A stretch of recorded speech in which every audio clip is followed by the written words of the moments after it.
Hello दोस्तों, नमस्कार। SM किसी चैनल में मैं आप सभी लोगों का दिल से बहुत बहुत स्वागत करता हूं। दोस्तों, आज के दिन की अगर मैं बात करूं तो सबसे ज़्यादा कमेंट्स थे तो दो स्टॉक्स के बारे में। एक के ऊपर ऑलरेडी वीडियो आ चुका है, वो था एसबीआई कार्ड के ऊपर, एंड सेकंड था तो आईटीसी। यस दोस्तों, ITC and ITC. So D merger से रिलेटेड जो एक वापस हम लोगों को खबर यहाँ पे सुनने को मिल रही है। यस, आप लोगों ने सही सुना, मैंने वर्ड यूज़ किया वापस, क्योंकि कुछ टाइम पहले, कुछ महीनों पहले आईटीसी के डी मर्जर से रिलेटेड यहाँ पे न्यूज़ आई थी, बट बाद में वो न्यूज़ गायब ही हो गई। राइट, सो वापस अभी हम लोगों को आईटीसी से रिलेटेड डी मर्जर की खबर फिलहाल यहाँ पे मार्केट में देखने को मिल रही है। एंड ये खबर आईटीसी से ऑफिशियली यहाँ पे नहीं आई है, ये हम लोग को सोर्सेज के द्वारा देखने को मिल रही है। बट स्टिल हम लोग को जानना है कि एग्जैक्टली यहाँ पे न्यूज़ क्या है।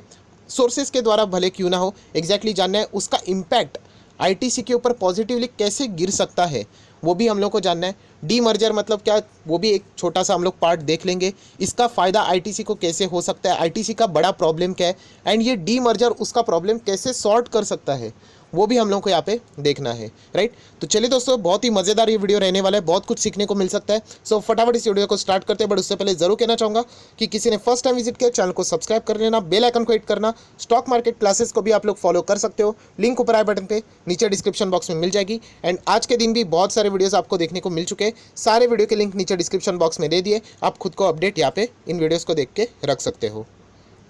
सो दोस्तों, अभी हम लोग आ चुके हैं यहाँ पे एक ब्लैंक पेज के ऊपर। राइट, सबसे पहले एक बेसिक प्रवचन जरूर देना चाहूँगा, भले आपको पता होगा, कोई बड़ी बात नहीं। D merger, okay, D merger मतलब क्या, अभी सिर्फ मर्जर मतलब क्या, दो चीज़ों को जोड़ना मतलब मर्जर। सो डी मर्जर मतलब ऑलरेडी बहुत सारी चीज़ें इंक्लूड होगी, उसको अलग अलग करना, सेपरेट करना, उसको बोलते हैं डी मर्जर। राइट, एंड इस डी मर्जर में भी अगर हम लोग बात करें तो बहुत सारी कंपनी का भला भी होता है। अभी कैसे, तो चलो उसका भी एक छोटा सा एग्जाम्पल देता हूँ। फॉर एग्जाम्पल अगर मैं बात करूँ तो एक क्लासरूम समझ लेना, ठीक है, बहुत ही मतलब कह सकते कुछ लिंक नहीं है एग्जाम्पल का, बट आपको नॉलेज के लिए एक क्लासरूम है। राइट, वहाँ पे हम लोग कह सकते हैं कि एक बच्चा है जिसका आता है 90%, एक बच्चा है इसका आता है 90%, एक और एक बच्चा इसका आता है 90%। राइट, एंड और एक बच्चा है जिसका आता है 35%। राइट, एग्जैक्टली लास्ट इस पे पास।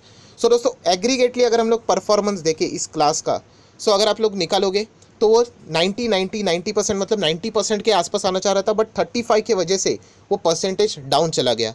मतलब एक बच्चे की वजह से पूरे क्लास का जो परफॉर्मेंस था वो डाउन हो गया। राइट, रिड्यूस हो गया।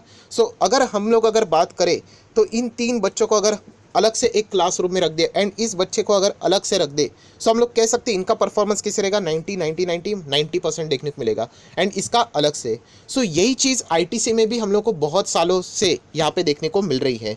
सो आईटीसी में भी आप लोगों को पता है कि इनका एफएमसीजी का बिजनेस है, उसी में अगर हम लोग बात करें सिगारेट भी है, एग्रीकल्चर भी है, होटल इंडस्ट्री है, इन्फोटेक की भी अगर हम लोग बात करें, ऐसे बहुत सारे बहुत बड़ी कॉन्ग्लोमेरेट है वो। राइट, एंड अगर मैं बात करूँ, कुछ बिजनेसेस बहुत अच्छे कर रहे हैं यहाँ पे, बट कुछ बिजनेसेस ऐसे हैं जो कि आईटीसी का टांग खींच रहे हैं। मतलब उनकी जो ग्रोथ है ओवरऑल, वो इन बिजनेसेस के कारण हम लोग को नीचे जाते हुए देखने को यहाँ पे मिल रही है। सो इसीलिए अगर हम लोग यहाँ पे देखें कि आईटीसी का परफॉर्मेंस अच्छा होता है, बट कुछ बिजनेसेस के कारण हमेशा वो प्रेशर बना रहता है, एंड यहाँ पे हम लोगों को बड़ी इन्वेस्टमेंट होते हुए देखने को यहाँ पे बहुत बार कम मिलती है।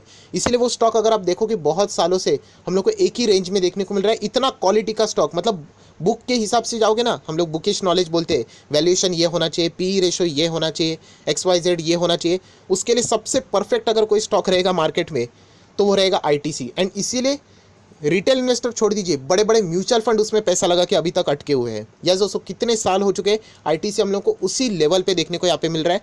एंड इसी प्रॉब्लम का अगर हम लोग सोल्यूशन की बात करें, एक यहाँ पे बहुत बड़ा सोल्यूशन है, तो वो है डी मर्जर। अगेन कहना चाहूँगा दोस्तों, ये न्यूज़ अभी तक ऑफिशियली आई नहीं है, इसके पहले भी आई थी, बट ये जो डी मर्जर की बातें वो फिलहाल बताई जा रही कि अप्रैल मंथ में आप लोगों को शायद से सुनाई दे सकती है ऑफिशियली। सो देख लेते हैं, अभी फिलहाल तो मार्च चल रहा है, अप्रैल में यहाँ पे क्या हो जाता है डी मर्जर से रिलेटेड। अभी आ जाते हैं आईटीसी के स्टॉक के ऊपर। डी मर्जर करके कौन से बिजनेसेस को अलग अलग बनाने की यहाँ पे बात हो रही है, एंड यहाँ पे कैसे इसका फ़ायदा मिलेगा, वो भी आप लोगों को एक छोटा सा झलक मिल जाएगा। सो दोस्तों, अभी हम लोग आ चुके हैं आर्टिकल के ऊपर, आप लोग वापस देख सकते हैं, according to the stock market expert. ये न्यूज़ मैं नहीं बोल रहा हूँ, कुछ एक्सपर्ट ने यहाँ पे बोली है कि यहाँ पे लाइकली पॉसिबिलिटी है कि आने वाले समय में आईटीसी में यहाँ पे डी मर्जर हो सकता है। अभी डी मर्जर मतलब आईटीसी में तो ढेरों सारे बिजनेस है। सो अगर डी मर्जर की बात करें तो आप देख सकते हो इसमें टुकड़े पड़ेंगे तो किस में इसके अलग अलग हिस्से बढ़ जाएंगे। तो आप देख सकते हैं D merger of ITC companies into tobacco, उसी के साथ साथ एफएमसीजी एंड होटल, ये 3 अलग अलग हिस्से यहाँ पे हो सकते हैं। अभी आप बोलोगे सर इन्फोटेक भी तो है। सो दोस्तों इन्फोटेक तो इतना छोटा है कि शायद से यहाँ पे बताया जा रहा है सोर्सेज के द्वारा ये कि इसको आईटीसी बेच ही देगा, राइट। मेन अगर हम लोग बात करें तो यही चीज़ें tobacco, FMCG and hotel. And इधर ही हम लोगों को सबसे बड़ा प्रॉब्लम भी यहाँ पे देखने को मिल रहा है। सो एग्जैक्टली प्रॉब्लम क्या हुआ है दोस्तों, अगर हम लोग यहाँ पे बात करें आईटीसी का, देखिए होटल बिजनेस तो आप सभी लोगों को पता है अभी ये हालत क्या चल रही है कोविड के वजह से, राइट। बहुत ही खराब परफॉर्मेंस चल रहा है। आप चाहो तो उनके रिजल्ट भी जाके देख लेना क्वार्टर 3 के, आपको होटल इंडस्ट्री का बिजनेस समझ में आ जाएगा, सेगमेंट वाइज रेवेन्यू कितना नीचे देखने को मिल रहा है। देन अगर हम लोग यहाँ पे बात करें आईटीसी का ज़बरदस्त बिजनेस है एंड वो है एफएमसीजी। यस दोस्तों, अदर देन सिगारेट हम लोग ऐसा भी बोल सकते हैं, जो एफएमसीजी का इनका जो बिजनेस है एंड यहाँ पे बताया जा रहा है उसका जो वैल्यूएशन है दोस्तों वो अप्रॉक्सीमेटली डबल है। यस दोस्तों, अप्रॉक्सीमेटली डबल है, बट प्रॉब्लम हो रहा है टबैको की वजह से। यस, बहुत सारे ऐसे इन्वेस्टर भी है वो टबैको की वजह से आईटीसी में निवेश करना ही नहीं चाहते। एंड यही रीज़न है दोस्तों जिसके चलते हम लोग कह सकते हैं वन ऑफ द रीज़न, और भी बहुत सारे रीज़न है जिसके चलते आईटीसी में हम लोग को रैली भी बहुत बार देखने को नहीं मिलती है। इतना सब कुछ है, जैसे मैंने आपको बताया कि लोग एफएमसीजी में निवेश करने के लिए तैयार है, बट उसी के साथ साथ टबैको भी चलता है तो लोग उसको कैंसिल कर रहे हैं। एंड सबसे बड़े अगर इन्वेस्टर कोई रहते तो वो रहते फॉरेन इन्वेस्टर, जो फॉरेन इंस्टीट्यूशनल इन्वेस्टर है, फॉरेन पोर्टफोलियो इन्वेस्टर है। वो अगर हम लोग बात करें तो जो हम लोग सुनते हैं ना ईएसजी नॉर्म्स, यस दोस्तों आप लोगों ने सुना होगा ईएसजी नॉर्म्स। सो इससे रिलेटेड जो सबसे ज़्यादा डिसिप्लिन किधर देखने को मिलता है तो फॉरेन इन्वेस्टर से हम लोग को देखने को मिलता है। एंड इसी का प्रूफ मैंने इससे पहले भी आपको एक दिखाया था। सो ये कौन सा प्रूफ है, ये है दोस्तों आईटीसी का फॉरेन इन्वेस्टर्स के मतलब इन्वेस्टमेंट कितना है वो समझने के लिए। शेयर होल्डिंग पैटर्न की मैं बात कर रहा हूँ, फॉरेन इन्वेस्टर का डेटा है।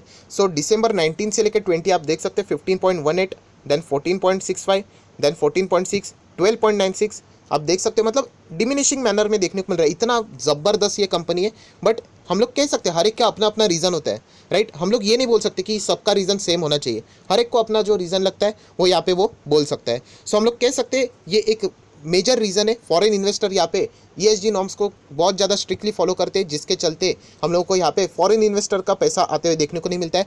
अभी ये कौन सा है तो दोस्तों गॉडफ्रे फिलिप्स आप लोगों ने सुना होगा, ये भी टबैको सिगारेट बनाने का ही काम करते हैं। तो इसमें भी अगर आप देखोगे 12, 11, 11, 10, 10 देख रहे हो कैसे नीचे जा रहा है। यहाँ पे भी फॉरेन इन्वेस्टर अपनी लगातार होल्डिंग घटा रहे हैं। एंड उसी के साथ साथ अगर और एक बात करूँ तो वीएसटी इंडस्ट्रीज़, ये भी अगर हम लोग बात करें टबैको से रिलेटेड है तो फॉरेन इन्वेस्टर का ही डेटा है 6.81, देन 5, देन 4, 3 आप देख सकते हो। ये तीनों कंपनी के बिजनेस मॉडल की अगर हम लोग बात करें टबैको से रिलेटेड ज़्यादा जानी जाती है। एंड इसी के चलते ईएसजी नॉर्म्स के चलते फॉरेन इन्वेस्टर का डेटा मैंने आपको सिर्फ दिखाया, तो ये लगातार गिरावट हम लोग को यहाँ पे देखने को मिल रही है तीनों कंपनी में। एंड अगर मैं बात करूँ आईटीसी की, सो आईटीसी में ये देखिए डोमेस्टिक इंस्टीट्यूशनल इन्वेस्टर, अगर मैं बात करूँ यहाँ पे म्यूचुअल फंड्स की भी तो ज़बरदस्त यहाँ पे वो बाइंग करके बैठे हुए हैं। एंड जैसे मैं बात कर रहा हूँ यहाँ पे पब्लिक की भी ज़बरदस्त बाइंग हम लोग को देखने को मिलती है। सो दोस्तों इसके पीछे का रीज़न ही यही है कि आईटीसी अगर हम लोग यहाँ पे देखें टोटली अभी तक अगर देखा जाए तो ये कोई बिजनेस अलग नहीं है। टबैको भी इसी में आता है, एफएमसीजी में इसी में आता है, होटल भी इसी में आता है, जितने भी ये सब चीज़ें इसी में आती है। सो अगर किसी को यहाँ पे निवेश करना है आईटीसी में, एफएमसीजी अच्छा लगता है तो यहाँ पे वो कर सकता है, बट अगर उसको टबैको अच्छा नहीं लगता है तो वो अवॉइड कर रहा है यहाँ पे। एंड अगर इन चीज़ों को सेपरेट किया जाए सो हम लोग कह सकते हैं एफएमसीजी के यहाँ पे बहुत ही ज़बरदस्त वैल्यूएशन, जैसे मैंने आपको बताया डबल बताया जा रहा है एंड रहेगा भी। अगर आप लोग जाके उनके नंबर्स भी देखोगे तो बहुत ही सॉलिड परफॉर्मेंस यहाँ पे चल रहा है, बट इसी के वजह से हम लोग को ये सारी चीज़ें रुकती हुई देखने को भी मिल रही है। एंड और एक ज़बरदस्त बात भी मैं आपको दिखाना चाहूँगा, शेयर होल्डिंग पैटर्न। यस दोस्तों, शेयर होल्डिंग पैटर्न में ज़रूर हम लोग कह सकते हैं प्रमोटर यहाँ पे जीरो है, बट यहाँ पे आईटीसी की इंडिविजुअल की अगर हम लोग बात करें सबसे ज़्यादा शेयर होल्डिंग पैटर्न इंडिविजुअली अगर मैं बात करूं तो आप लोग यहाँ पे देख सकते हैं 13% मिलेगा। यहाँ पे आप देख सकते हैं 21.57 है, बट 68 मतलब शेयर होल्डर्स है। तो सबसे ज़्यादा होल्डिंग किसके पास है तो ये देखिए हम लोग नीचे आना चाहेंगे एंड वो है दोस्तों 24%। ये आप देख सकते हो, थोड़ा सा मैं और इसको एडजस्ट कर लेता हूँ। ये देखिए 24% हम लोगों को यहाँ पे देखने को मिल रहा है। एंड अगर हम लोग यहाँ पे जाएंगे तो ये देखिए सिर्फ एक के पास, एंड वो है दोस्तों टबैको मैन्युफैक्चर लिमिटेड। एंड दोस्तों ये चाहते हैं कि आईटीसी सिगारेट टबैको कंपनी ही यहाँ पे उसी के नाम से यहाँ पे जानी जाए एंड अपने बिजनेस को कंटिन्यू करे। यहाँ पे अगर हम लोग बाकी लोगों की बात करें अदर देन दिस, तो वो चाहते यूजुअली, मैं बात करूँ ऊपर ऊपर से 100% तो नहीं पकड़ सकते, तो वो चाहते हैं आईटीसी एफएमसीजी करके यहाँ पे आगे आ जाए। यूजुअली अगर मैं पूछूं तो यहाँ पे मैक्सिमम रिटेल इन्वेस्टर भी यही चाहते हैं कि यहाँ पे एफएमसीजी करके वो आगे आए, क्योंकि टबैको की वजह से फॉरेन इन्वेस्टर का भी पैसा नहीं आ रहा है एंड और भी अलग अलग रीज़न है, इसके चलते आईटीसी में प्रेशर यहाँ पे बनते रहता है। अगर एफएमसीजी करके आईटीसी की पहचान यहाँ पे बन जाती है, ये बिजनेस अगर इसमें ही हम लोगों को यहाँ पे देखने को मिलता है, तो एक ज़बरदस्त ग्रोथ, एटलीस्ट इतना तो कह सकते हैं कि जो करंट लेवल पे है उससे तो आराम से 30-40% तो वो जंप कर ही लेगा। सो ये सबसे बड़ी प्रॉब्लम है यहाँ पे। एंड इसी का सॉल्यूशन की अगर हम लोग बात करें फिलहाल, तो डी मर्जर की बातें यहाँ पे सामने आ रही है एंड इसी के चलते आईटीसी में एंड उनके शेयर होल्डर में एक उम्मीद की किरण जग चुकी है। अभी ये किसी को नहीं पता है कि अप्रैल में ये न्यूज़ सच होगी या झूठ होगी, बट अगर ये न्यूज़ अगर ऐसा समझ में आता है कि झूठ है करके, तो वापस यहाँ पे रीज़न मिल जाएगा, क्योंकि कोई ना कोई ऐसे रहेंगे जो इस न्यूज़ के चलते एंटर करेंगे एंड अगर ये न्यूज़ जैसे उनको समझेगा कि नहीं है करके, फेक है करके, फॉर एग्जांपल अप्रैल में, तो वापस वो क्या करेंगे, प्रॉफिट बुक कर लेंगे एंड आईटीसी में अगेन हम लोग को प्रेशर देखने को मिल जाएगा। तो ये सारी इफ़ कंडीशन वाली बातें, इसको हम लोग एग्जैक्टली तो नहीं बोल सकते, अभी इतना ही कहेंगे कि देख लेते अप्रैल में इससे रिलेटेड क्या खबर आती है। पर अगर हम लोग बात करें आज ही के दिन, इसी से रिलेटेड हम लोग को आईटीसी छाया हुआ फिलहाल देखने को यहाँ पे मिला है। सो जितनी भी पॉसिबिलिटी वाली बातें थी वो मैंने आप लोगों को बता दी, राइट। एंड जैसे कि मैंने आपको बताया डी मर्जर की बातें यहाँ पे होती है, तो ये बहुत ही लंबा प्रोसीजर है, ये कोई 1-2 दिन का प्रोसीजर नहीं, महीनों निकल जाते हैं इसमें। यस, एंड इसके एडवांटेज भी रहते हैं, जैसे कि बहुत ज़बरदस्त एग्जांपल मार्केट में भी यहाँ पे चल रहा है जो कि सही है, एलटी ग्रुप, एलएनटी, आप देख सकते हो एलएनटी का, एलटीटीएस देख सकते हो, एलएनटी इन्फोटेक देख सकते हो, राइट। डी मर्जर के कारण कितना ज़बरदस्त है, वहाँ पे जिन लोगों को लगाना है वहाँ पे पैसा वहाँ पे लगा दो, आईटी सेक्टर अच्छा लगता है एलएनटी का, वहाँ पे लगा दो, एलएनटी होल्डिंग फाइनेंस मतलब फाइनेंस वाली बात अच्छी नहीं लगती है, वहाँ पे पैसा मत लगा दो। सो अगर आईटीसी में भी अगर ऐसा डी मर्जर यहाँ पे हो जाता है, सो डेफिनेटली आईटीसी के शेयर होल्डर का भी जो पैसा फिलहाल अटका हुआ है वो बहुत ही अच्छी तरीके से रिलीज़ यहाँ पे हो सकता है। सो होप करेंगे, आशा रखेंगे कि यहाँ पे आईटीसी में जो फिलहाल की ये न्यूज़ सेकेंड टाइम सामने आ रही है डी मर्जर की, वो यहाँ पे सच साबित हो जाए एंड यहाँ पे एक ज़बरदस्त तेज़ी हम लोग को देखने को मिल जाए। आज के दिन की बात करें 42% की डिलीवरीज आईटीसी में यहाँ पे देखने को मिल चुकी है। सो आया आशा करता दोस्तों, जितनी भी ये डी मर्जर की बातें थी बहुत ही आसान भाषा में मैंने समझाने की कोशिश की है। अगर आपको एफर्ट्स अच्छे लगे, वीडियो अच्छा लगे, तो लाइक एंड शेयर कर देना। So that's it, thank you very much दोस्तों, we will be meeting on next video, तब तक के लिए बाय बाय।